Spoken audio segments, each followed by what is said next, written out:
Hey everyone, welcome back to the channel. Today we're diving into my 2-week impressions of the Samsung S25 Ultra. Now, this phone has been making waves with its redefined design, powerful performance, and some interesting changes. But the question is, does it justify the $1299 price tag? In this video, I'll share what I love about it, what I'm not so thrilled about, and whether I think it's worth upgrading. From design tweaks that actually make a difference to a controversial decision Samsung made with the S Pen, we're covering it today. So whether you're eyeing this phone or you're just curious, stick around, you don't want to miss this one. So let's start off with the design. Because Samsung made some nice tweaks to the S25 Ultra this year.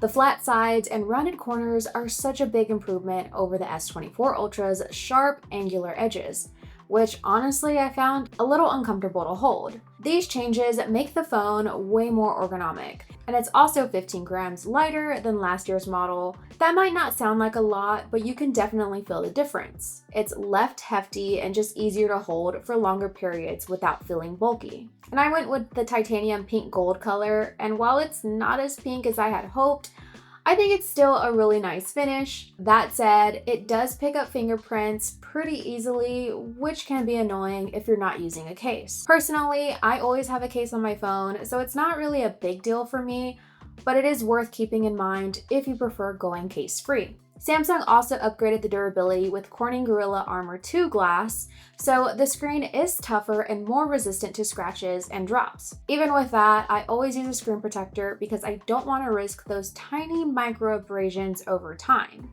It's just one of those things I like to do to keep my phone looking as nice as possible. Overall, the design changes might seem small on paper, but they make a big difference in how the phone feels to use every day. It's polished, refined, and just feels great in the hand, which isn't something I said about the S24 Ultra. Now, if there's one thing that Samsung is known for, it's their displays. And the S25 Ultra definitely doesn't disappoint. It's got a 6.9-inch display this year, which is a little bigger than the S24 Ultra's 6.8 inches. But the phone itself isn't really any bigger. Samsung trimmed the bezels down by 15%, and I think it looks so good. Those thin bezels make the screen feel massive and immersive, like it's all display and nothing else. The resolution is still 3120 by 1440 QHD+, and the peak brightness is the same as last year at 2600 nits. Honestly, I'm not mad about it because it's still one of the best displays out there. Everything looks super sharp and the colors are vibrant and the contrast is pretty great. While I'm watching YouTube, scrolling through social media, or gaming, it's just a joy to use. Now, technically, this is an 8-bit display instead of the 10-bit like other flagship phones, like the iPhone, for example. But here's what that means in simple terms. An 8-bit display can show around 16 million colors, while a 10-bit display can handle over 1 billion. Now, it sounds like a big difference, but in day-to-day use, like watching videos or scrolling through apps, you probably won't notice it. The extra colors in 10-bit are more noticeable with super high-quality HDR content or professional editing. But for regular use, the 8-bit still looks fantastic, and that's definitely the case here. And one thing I'm really glad they kept is that anti-glare coating. It debuted on the S24 Ultra, and I still think it's a game changer. Using the phone outdoors or in bright lights is so much easier with it. I wish more companies would add this to their phones. It's one of those things that you don't realize you need it until you have it. Overall, the display is classic Samsung, big, bright, and beautiful. It's one of those things they constantly nail, and the S25 Ultra is no different in my opinion. And one thing I've really noticed during my time with the S25 Ultra is how ridiculously smooth it is. This phone is powered by the Snapdragon 8 Elite for Galaxy, and it absolutely flies. Whether I'm bouncing between apps, streaming, or running more demanding tasks, it handles everything effortlessly. Now, it's been 2 weeks, and I haven't experienced any hiccups or lag. It's been solid the whole time. And it's not just me. A lot of other S25 users are saying the same thing. The phone is insanely well optimized, apps open instantly, transitions are super snappy, and it doesn't overheat even during longer sessions. You can tell Samsung put a lot of work into getting this one right. Now, gaming on the S25 Ultra has been a blast. I've tried out Genshin Impact and Call of Duty Mobile on max settings. Both have ran perfectly so far. I didn't experience any stuttering or frame drops. Plus, with the 6.9-inch screen and great speakers, it feels really immersive. It's one of the best gaming experiences you can have on a smartphone. And the best part is, I don't even think about performance. It's just that good. Everything runs so smoothly that it feels effortless. So if you need a phone that can handle heavy multitasking, gaming, or anything else you throw at it, the S25 Ultra is more than capable. Now, let's talk about the S Pen.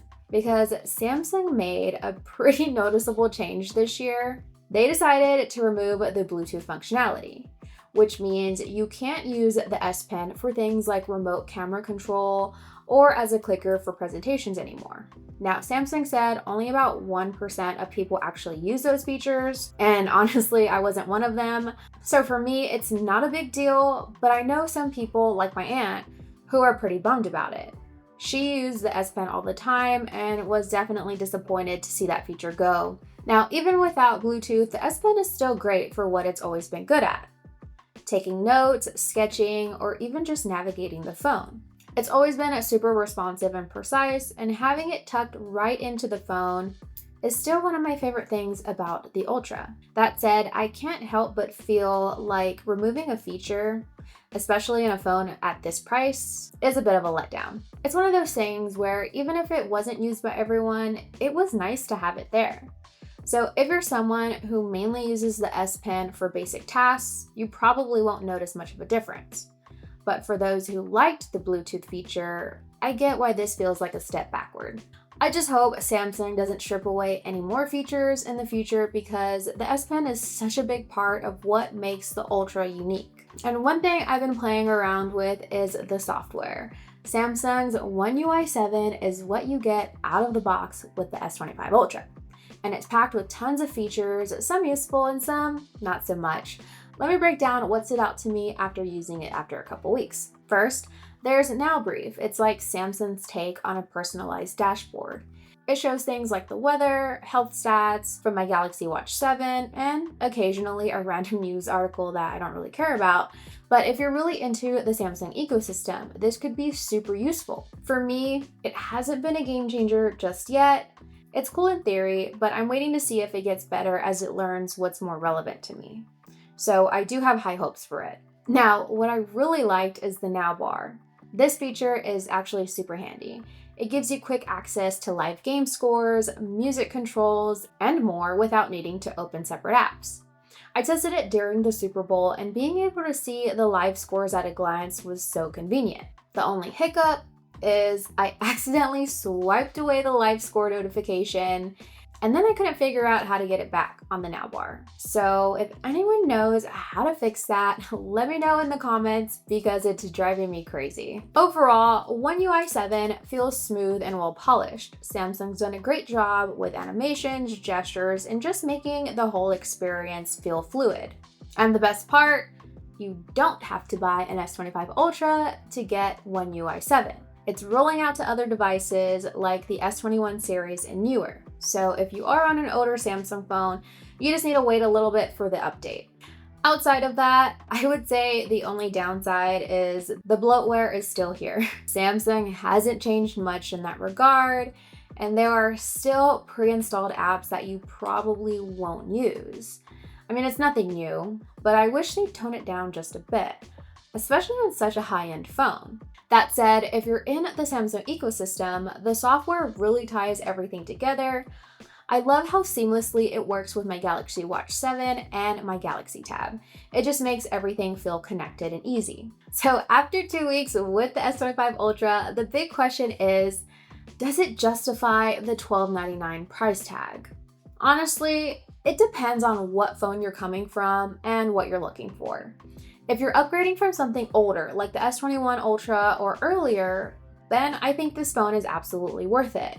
You're getting a redefined design, an amazing display, top-tier performance, and some great software features. But if you're already using the S24 Ultra, I don't recommend upgrading. The S25 Ultra just isn't a big enough leap forward to make it worth it.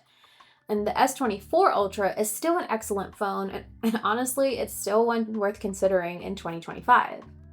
Phones these days are just so good that upgrades tend to feel more like refinements, and that's definitely the case here. That said, if you're set on upgrading, Samsung trade-in deals can help take the sting out of the price. They're usually pretty generous, so definitely take advantage of those if you can.